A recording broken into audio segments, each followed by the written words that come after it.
Oke, kita masih membicarakan tentang Yesus Kristus yang ada di dalam Alkitab dengan Isa Al-Masih yang ada di dalam Al-Quran. Video pertama saya sudah menjelaskan tentang ada 3 pandangan umum secara garis besar orang-orang yang membicarakan tentang sosok tersebut. Pertama, ada yang mengatakan bahwa keduanya itu sama, tetapi yang kedua mengatakan keduanya adalah sosok pribadi yang berbeda. Namun ada posisi yang ketiga yang mengatakan bahwa sama dan tidak. Samanya di mana? Sama-sama misalnya mempunyai orang tua yang sama, lalu ada hubungan fonetik koresponden dan sebagainya. Tapi bedanya di mana? Bedanya dalam deskripsi teologis. Jadi pandangan yang ketiga ini mengakomodir kedua pandangan yang sebelumnya. Saya sudah memberikan review ketiga view tersebut dan sedikit memberikan respons. Dan kali ini kita akan melihat salah satu perbedaan yang signifikan di antara keduanya, yaitu dalam proses kelahiran. Seperti yang sudah ketahui bersama, kalau Yesus Kristus itu diceritakan secara jelas bagaimana dia lahir. Dia lahir di masa pemerintahannya Raja Herodes, dilahirkan di Bethlehem, diletakkan di sebuah palungan, tempat makanan ternak, itu sebab orang-orang seringkali menyebutkan sebagai sebuah kandang hewan, kandang domba, dan jelas ya kelahirannya. Tetapi kalau di dalam Quran, Isa Al-Masih itu lahir di bawah pohon kurma.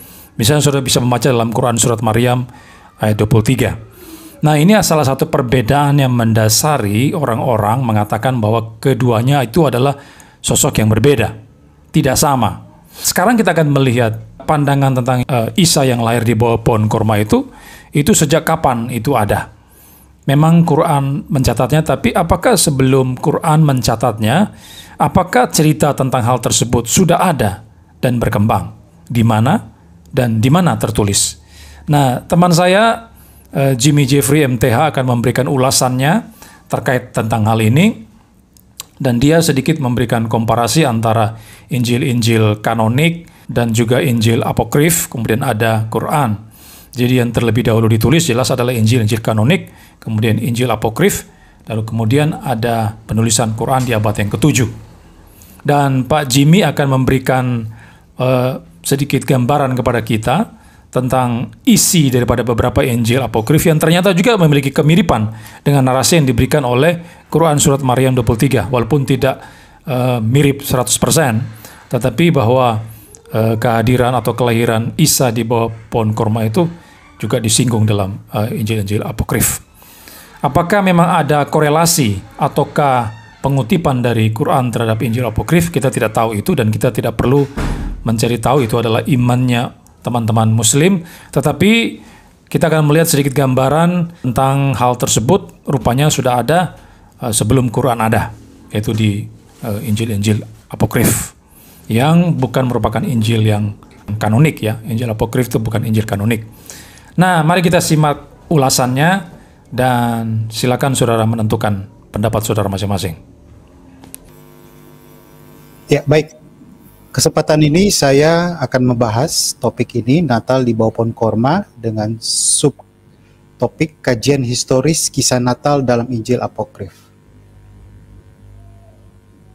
Nah, sebelum kita masuk pembahasan ini, kita perlu sedikit membandingkan antara Injil kanonik dan Injil apokrif. Apa bedanya? Nah, Injil kanonik sendiri yang kita kenal itu 4 Injil, Matius, Markus, Lukas, dan Yohanes, yang dalam beberapa data menunjukkan bahwa Injil kanonik itu adalah produk abad pertama. Dan data membuktikan itu dari kajian manuskrip, kajian Bapak Gereja, dan beberapa kajian lainnya. Sekarang kekristenan modern secara majority menyepakati bahwa Injil kanonik diberi tanggal pada abad pertama.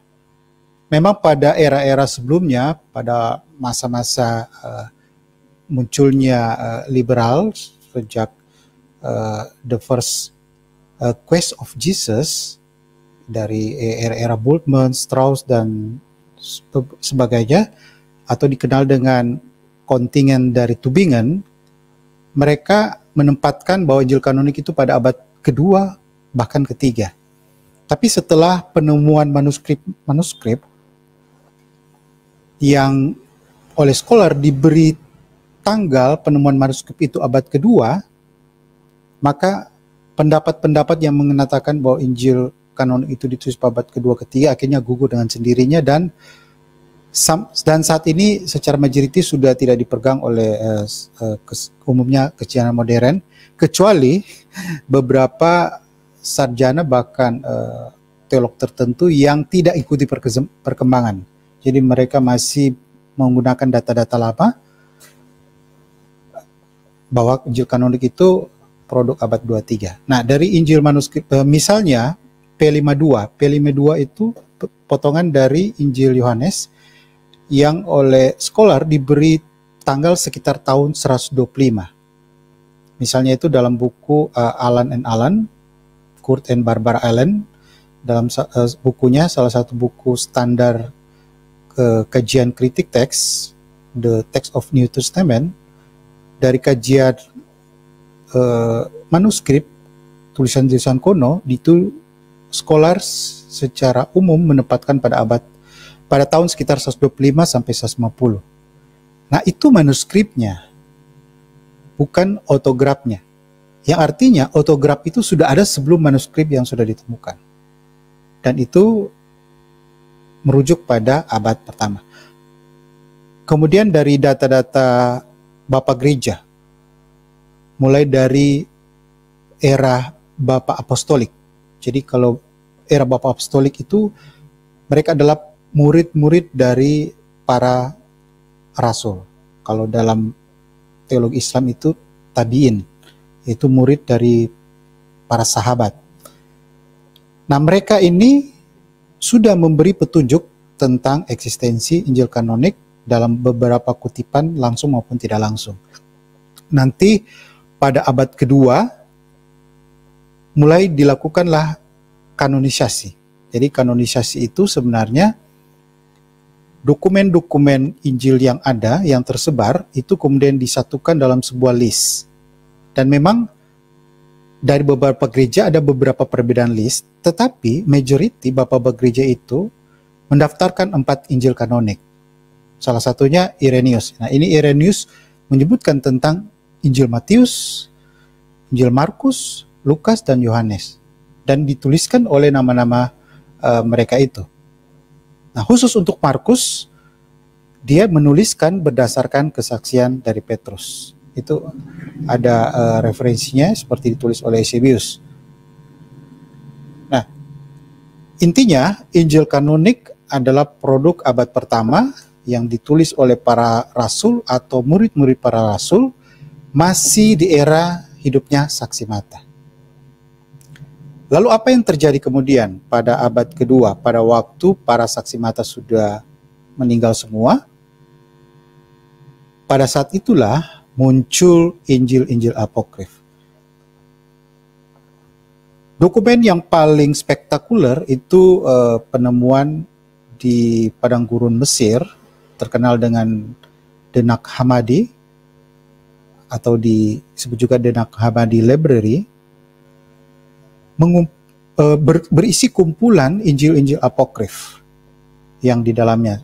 Di sini saya melis banyak sekali Injil-Injil apokrif yang ditulis. Nah, kapan ditulis? Injil apokrif oleh majority scholars menempatkannya pada abad kedua, ketiga, dan seterusnya. Artinya, Injil apokrif ini ditulis setelah matinya para saksi mata. Siapa penulisnya? Penulisnya adalah mereka-mereka kalangan yang ingin mengisi kekurangan dari Injil kanonik. Jadi ada beberapa motifnya. Kalau dari sisi narasi sejarah, mencoba mengisi informasi-informasi yang dirasa kurang dalam Injil kanonik, terutama masa kanak-kanak, masa kecil Yesus. Nanti kita akan lihat, kita akan perdalam tentang kisah-kisah ini. Lalu menambahkan pengajaran-pengajaran yang merupakan hasil sinkretisme dengan ajaran gnostik. Jadi ajaran gnostik ini ajaran yang sudah yang eksis pada abad kedua, yang sebenarnya jejaknya sudah ada, atau scholar menyebutnya protognostik. Misalnya Ben Witherington menyebutnya istilah protognostik. Nah, itu mencakup seperti dokotisme. Jadi mereka menolak sebenarnya aspek kemanusiaan Yesus. Nah, warna inilah yang kemudian mempengaruhi penulisan Injil-Injil mereka yang merupakan sebenarnya hasil sinkretisme. Misalnya dalam Injil Petrus yang menuliskan tentang Yesus yang tidak mati disalib, tetapi orang lain. Nah, pengertian orang lain ini dalam perspektif mereka itu adalah Yesus yang semu. Jadi Yesus itu, mereka menolak aspek kemanusiaan Yesus. Sehingga yang mati itu bukanlah Yesus sesungguhnya. Nah ini, jadi kadangkala polemikus Muslim mengatakan bahwa yang aslinya itu Injil apokrif, yang murni. Tetapi jika dikaji lebih dalam, justru sebenarnya nada dari Injil apokrif itu sangat meninggikan Yesus. Dalam pengertian hanya menekankan pada aspek keilahian Yesus. Tapi keilahian ini konsepnya hasgnostik ya. Hasgnostiknya yang tentang demiurgos, yaitu Tuhan yang masuk ke dunia materi. Jadi pemahaman mereka seperti itu. Tapi intinya mereka sangat menekankan aspek keilahian Yesus dan menolak aspek kebenaran Yesus. Jadi mereka yang mencoba mengatakan Injil apokrif itulah yang sebenarnya Injil yang real, justru akan kontradiksi dengan konsep mereka yang menolak Yesus yang ilahi. Karena Injil apokrif justru sangat menekankan aspek keilahian Yesus, tentu dalam pengertian gnostik. Oke, jadi kalau kita lihat selain aspek tendensi teologis, sinkretisme dengan gnostik, juga ada semacam godaan untuk mengisi kisah-kisah yang kurang dalam Injil kanonik. Nah, ini daftar Injil-Injil Injil-Injil apokrif, misalnya dalam Decret Gelasianum pada sekitar abad 400, pada sekitar abad ke-5 tahun 492 Masehi menuliskannya. Nah, ini salah satu, ini ada menyebut Injil Thomas, The Gospel of Thomas. Nah, ini sebenarnya poin yang coba dimainkan polemikus Muslim untuk membenarkan eksistensi Injil Thomas. Nah, ini saya sudah pernah bahas bersama dengan Pak ya. Thomas yang dimaksud jelas, Injil Barnabas. Injil Barnabas yang dimaksud itu berbeda dengan Barnabas yang dipahami dalam Injil-Injil palsu Barnabas yang sebenarnya produk abad ke-14. Saya kira ini perlu di pembahasan tersendiri. Nah, intinya ini merupakan produk-produk abad-abad belakangan yang tidak menceritakan kisah sebenarnya seperti apa yang diketahui oleh para saksi mata. Nah, khusus untuk masa kecil Yesus, ada beberapa Injil apokrif yang mencoba mengisinya, kisah-kisah itu. Nah, ini ada misalnya Infancy Gospel itu atau Protevangelium of James, Infancy Gospel of Thomas, kemudian Arabic Infancy Gospel, History of Joseph the Carpenter, dan Gospel of the Pseudo Matthew. Nah, ini Injil-Injil apokrif yang berisi beberapa narasi-narasi yang tidak ada dalam Injil kanonik. Dan semuanya ditulis mulai pada abad kedua dan seterusnya. Selain mengisi tentang Yesus, juga mereka menambahkan kisah berkaitan dengan Maria. Nah, ini juga di Maria mereka menguraikan tentang bagaimana Maria pada masa kecil itu dipersembahkan ke Bait Allah kemudian bagaimana Maria pada masa setelah Yesus lahir, lalu mereka pergi ke Mesir, bagaimana mereka berjumpa, mengalami kehausan tengah jalan, lalu ada pohon korma. Jadi masa yang diisi itu selain Yesus juga tokoh keduanya adalah tentang figur Maria. Nah, sekarang kita akan melihat satu-satu, tapi sebelum kita lihat satu-satu, kita perhatikan dulu data Injil kanonik tentang kelahiran Yesus. Tadi Pak Hendra sudah panjang lebar menjelaskan tentang data historis juga tentang kelahiran Yesus sendiri, tempatnya, lokasinya di mana. Nah, yang menjadi perhatian kita itu dalam Matius 2 ayat 13-14. Setelah orang-orang Majus itu berangkat, nampaklah malaikat Tuhan kepada Yusuf dalam mimpi dan berkata, "Bangunlah, ambillah anak itu serta ibunya, lari ke Mesir, dan tinggallah di sana sampai aku berfirman kepadamu, karena Herodes akan mencari anak itu untuk membunuh dia." Maka Yusuf pun bangunlah, diambilnya anak itu serta ibunya malam itu juga, lalu menyingkir ke Mesir. Nah, kisah ini kemudian ditambahkan detailnya dalam Injil Apokrif, yaitu dalam The Gospel of Pseudo Matthew, chapter 20, "And it came to pass on the third day of their journey, while they were walking, that the blessed Mary was fatigued by the excessive heat of the sun in the desert." Jadi setelah melewati hari ketiga dalam perjalanan mereka, sementara mereka berjalan, Maria yang diberkati kelelahan karena panas berlebihan di bawah sinar matahari di gurun, melihat pohon korma. Lalu berkata kepada Yusuf, "Biarlah saya beristirahat di bawah bayangan atau peneduhan dari pohon ini." Nah, kemudian Maria duduk di sana. She looked up to the foliage of the palm. Jadi dia melihat dedaunan pohon itu, lalu dia melihat banyak buahnya dan berkata kepada Yusuf, "Saya berharap jika mungkin bisa mendapatkan buah itu." Kemudian di sini katakan, then child Jesus with joyful of countenance, reposing in the bosom of his mother, said to the palm of tree, "Bend thy branches, and refresh my mother with thy fruit."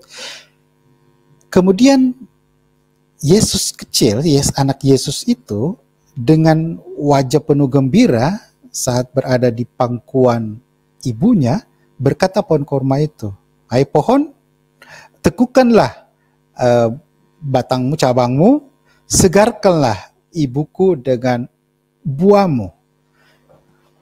Nah, jadi sebenarnya ini bukan narasi tentang kelahiran Yesus. Oke. Jadi ini adalah konteks kalau dikaitkan dengan Injil kanonik, yaitu saat perjalanan dari Israel ke Mesir. Lalu ditambahkanlah narasi ini. Oke, jadi bukan masa. Kenapa? Karena Yesus sudah lahir. Nah, ini kita harus lihat detailnya. Jadi memang ada korelasinya dengan Injil kanonik, yaitu kisah dari Israel ke Mesir waktu mereka menghindar dari Herodes, dan dalam detail itu ditambahkan, dalam kisah perjalanan itu ditambahkan detailnya. Oke. Jadi seperti yang tadi saya katakan sebelumnya, Injil Apokrif penulisnya tergoda untuk mengisi beberapa hal yang kosong dengan imajinasi mereka. Dan ini karena produk abad kedua ketiga tentu datanya tidak valid karena sudah jauh dari kehidupan saksi mata. Oke, sebelum lanjut, saya ingin menampilkan data tetapi lain, tapi ini nanti perlu kajian lebih detail lagi, yaitu data ekstra biblical tentang ada kisah dalam mitologi Yunani, yaitu tentang Leto berkaitan dengan Apolos, yang ada kemiripan dengan kisah ini. Jadi pada masa kecil itu ada kemiripan dengan salah satu cirinya yaitu adanya pohon korma pada waktu lahirnya Leto itu. Nah, ini perlu waktu berikutnya untuk kaji lebih detail, tetapi saya fokus saja untuk Injil Apokrif. Tetapi setidaknya ada beberapa hal tertentu, ada sedikit benang merahnya kalau kita kaji lebih detail dengan data-data era-era sebelumnya, misalnya terkait dengan mitologi Yunani dan Yahudi dan sebagainya yang masuk dalam kisah-kisah Injil Apokrif. Nah, kemudian kita lihat dalam Protevangelium of James, ini tentang Ibu Maria. Ini dalam tradisi ini merujuk pada Hana. Hana adalah ibu dari Maria, membuat semacam tempat perlindungan atau tempat penyembahan di kamar Maria. Nah, and Mary was in the temple. Jadi Maria ada di bait Allah. Nah, dia diperlakukan seperti burung merpati, menerima makanan dari malaikat. Nah, ini pengembangan lagi tentang kisah Maria. Selanjutnya dalam The Arabic Gospel of Infancy, nah, ini tentang kisah Yesus yang berbicara pada saat dia di ayunan. Jadi that this man said that Jesus spake when he was in the cradle, okay, and said to Mary his mother. Jadi dia berbicara ketika dia masih ada di ayunan. Nah, ini verily I am Jesus the Son of God, the word which thou hast born. Sesungguhnya saya ini Yesus anak Allah, ya, firman yang dilahirkan. Menurut berita yang disampaikan, berita kabar baik yang disampaikan oleh malaikat Jibril, dan saya diutus oleh Bapakku untuk keselamatan dunia. Nah, ini menarik. Detailnya menambahkan tentang Yesus yang berbicara pada saat di ayunan. Oke, jadi kita bisa lihat banyak tambahan-tambahan dari imajinasi penulis Injil Apokrif ini terhadap kisah-kisah Yesus, termasuk dengan Maria.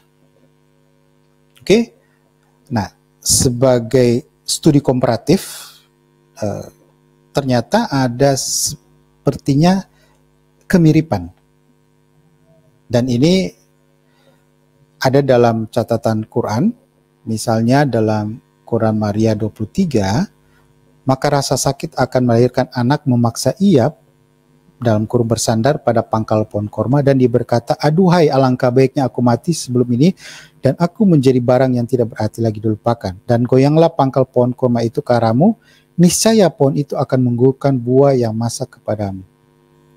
Nah, ini memang kalau kita lihat tidak mirip secara utuh dengan kisah dalam Pseudo-Matthew.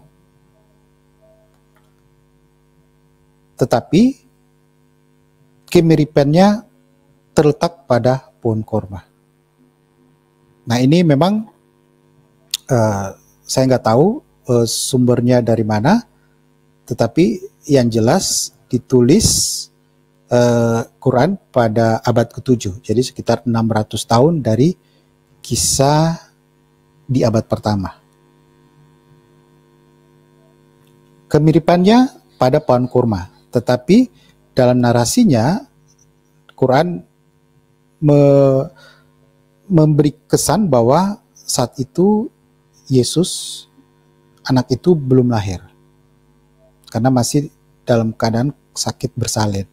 Sedangkan kalau dalam Pseudo-Matthew itu sudah lahir, tetapi Pseudo-Matthew dekat justru dengan Injil kanonik, tetapi ada isian detailnya seperti itu. Kemudian kita lihat lagi